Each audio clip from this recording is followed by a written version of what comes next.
Today, we're reviewing the new hybrid in-ear headphones from Softear's, the Volume S. The outer packaging has a cool reflection of the earphone's faceplate, and the back shows the frequency response and specs. When you open the box, you get this flip-top design, and inside, there's the earphones. As for accessories, you get a nice little storage case, a switch toggle, 2 sets of ear tips, and a detachable cable with interchangeable plugs. You also get a tutorial card that explains how to switch between modes on the toggle. I do want to mention one little issue with the foam that holds the earphones in place. The bottom part is completely sealed off, so to get the earphones out, you either have to tear the foam from the side or pretty much destroy it to force the earphones out. The design of the earphone faceplate is pretty creative. It's made with CNC milled matte aluminum, and in the center there's a carbon fiber insert. It looks really refined and unique. In the low impedance settings, the Volume S's high frequencies are pretty well balanced, bright, smooth, and natural without feeling harsh or sharp. The high frequency detail is decent, and you can clearly hear the separation of instruments and their details, though the space between them might feel a little bit crowded at times. Still, there's no noticeable masking or obscuring of sounds. The high frequencies have a nice density to them, with a clear and smooth texture, no dryness or fuzziness in the sound. The rise in the mid-highs is pretty smooth, giving it a slight touch of elegance, but there aren't many overtones, so the tones feel a bit straightforward and clean. The transparency is okay, but it could use a bit more airiness. The mid-bass and low-mid frequencies give a slight forward lean to the instrument positions, and the vocals feel a little bit close to the ears. The mid-range detail is quite good, with clear reproduction of vocal textures and instrument imaging, though there's a slight smearing on vocal vibrato and subtle details. The mid-range density is excellent, with a solid, focused image, though it's not as refined or smooth as it could be. There's a touch of graininess. The placement of the throat tones is just right, with a natural resonance in the chest voice and proper breathiness in the sound.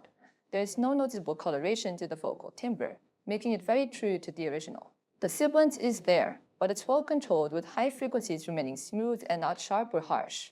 Overall, the Volume S delivers vocals that feel natural and uncolored, with just a slight forward positioning, giving you the sense that this is how the voice should sound.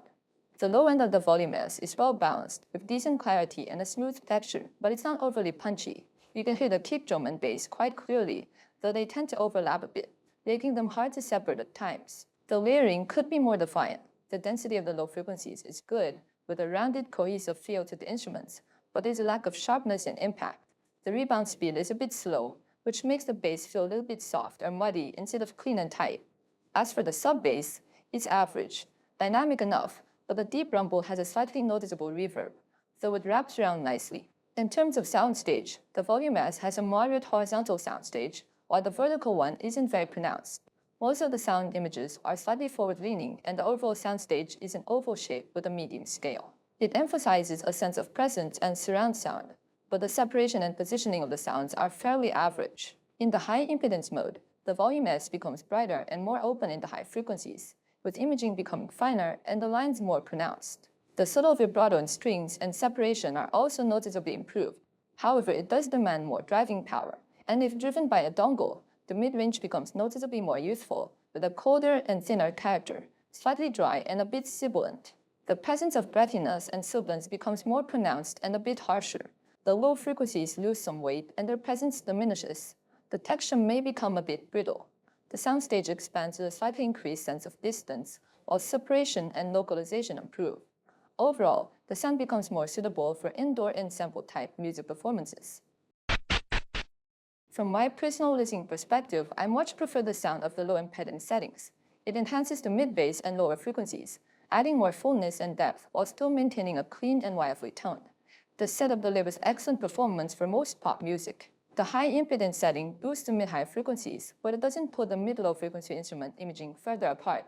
As a result, if the source isn't powerful enough, the sound can feel a bit thin and lack foundation, making it more suitable for specific genres like string sonatas, rather than a wide range of music. That said, the sound and excellent build quality of the low impedance mode can already provide a solid foundation at this price point. The high impedance mode can be seen as a bonus feature for added versatility. If you're unsure about your listening preferences and can't decide whether you like a more energetic, dynamic sound or something cooler and more straightforward, the Volume S can definitely help solve that dilemma.